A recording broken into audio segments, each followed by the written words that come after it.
sont nés dans votre ferme. Alors, à titre de rappel, vous devez savoir que lorsque vous avez croisé ou fait croiser votre lapine, vous devez attendre en moyenne 30 jours pour avoir des bébés. Elle peut vous donner des bébés à partir du 27e jour ou maxi le 34e jour. Alors, lorsque les bébés sont nés, il est important de savoir que il faut éviter de toucher les bébés, n'est-ce pas, directement. Entrer en contact avec les bébés directement comme je le fais là. Là, ces bébés sont déjà 5 jours. Mais lorsqu'ils naissent, ils sont nus, complètement nus. Alors, ce qui est important de savoir, c'est que si vous touchez les bébés, vous pourrez y laisser votre odeur. Et il se dit que lorsque la lapine va humer l'odeur de l'homme ou alors d'une autre lapine, n'est-ce pas, sur ses bébés, elle peut les abandonner carrément. Carrément. Donc, elle va abandonner sa portée. Il est également important de savoir que si vous voulez absolument toucher, parce que c'est nécessaire de compter, lorsque la lapine a donné des bébés, il faut dénombrer le nombre de bébés. Il faut les dénombrer. Il faut voir, est-ce qu'il y a parmi des décès, vous allez dénombrer et mentionner dans votre fiche de suivi. Bien. Par la suite, vous devez également savoir que il arrive qu'une lapine vous donne beaucoup de bébés, un peu comme celle-ci. Elle m'en a donné 12. J'ai fait retirer jusqu'à 6. J'ai fait retirer jusqu'à 6 que j'ai partagé à 2 autres lapines qui m'avaient donné moins de 6 bébés.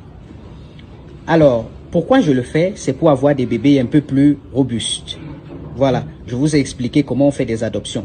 Donc, si j'ai retiré, n'est-ce pas, 2, 3 ou 4 lapéraux, je vais également mentionner sur la fiche de suivi de cette maman avoir retiré, n'est-ce pas, ses bébés.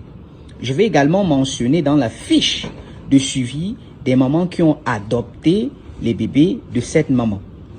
Bien, maintenant, les bébés à partir de 4 jours vont commencer à avoir les poils. Déjà à partir de 3 jours, ils ont déjà les poils sur le corps. On peut les toucher donc à partir du 4e jour. Ceux-ci ont 5 jours, comme je disais. À partir du 4e jour, on peut les toucher. Vous voyez, ils ont déjà ces poils sur le corps. Et donc, on peut les toucher sans craindre. Voilà. Bien, maintenant, à partir du 10e jour, les yeux vont s'ouvrir. À partir du 14e jour, ils pourront sortir du nid. À partir de la 3e semaine, ils pourront déjà manger un peu d'aliments solides. Alors, il est important, petite note, de savoir que la lapine peut entrer en gestation au lendemain de la mise bas, parce qu'elle n'a pas un cycle de reproduction comme chez les autres mammifères. On peut la croiser à n'importe quel moment et elle vous donne des bébés. Mais il faut également retenir que la lapine, comme tous les autres mammifères, va sécréter, n'est-ce pas, au lendemain de la mise bas, une forte quantité de l'hormone qu'on appelle la prolactine. C'est cette prolactine-là qui entraîne la sécrétion du lait maternel. Ce que vous devez également retenir, c'est que la forte sécrétion de la prolactine peut inhiber ou alors empêcher la fécondation. Donc, si vous faites des croisements, n'est-ce pas, de façon anarchique, vous allez avoir des lapines qui ne vont pas vous donner des bébés.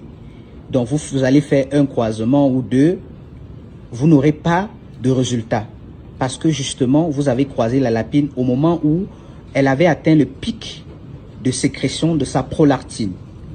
Eh bien, il faut attendre la 3e semaine parce que c'est à partir de la 3e semaine que la prolactine a considérablement chuté dans l'organisme de la femelle et en ce moment, elle peut facilement entrer. Elle a au moins 80% de chances, n'est-ce pas, d'entrer en gestation s'il y a croisement. C'était la petite parenthèse. Maintenant, certains éleveurs vont sevrer les bébés à partir de on va dire du 30e jour, voilà, à partir de 1 mois. Mais il est conseillé de les sevrer à partir de 45 jours. Je dis bien 45 jours. Parce que vous devez également retenir que lorsque vous avez fait un sevrage à 30 jours, c'est en quelque sorte un sevrage précoce. Imaginez-vous que si vous avez croisé par exemple la lapine la 2e semaine et qu'elle est entrée en gestation, parce qu'il arrive que, bien évidemment, comme on l'a dit tout à l'heure, la lapine peut entrer en gestation même le 2e, le 3e jour, compte tenu du fait qu'elle n'allaite pas beaucoup les bébés. Ça veut dire que la prolactine est un peu faible et il peut arriver qu'elle entre en gestation. Mais la probabilité, elle est faible.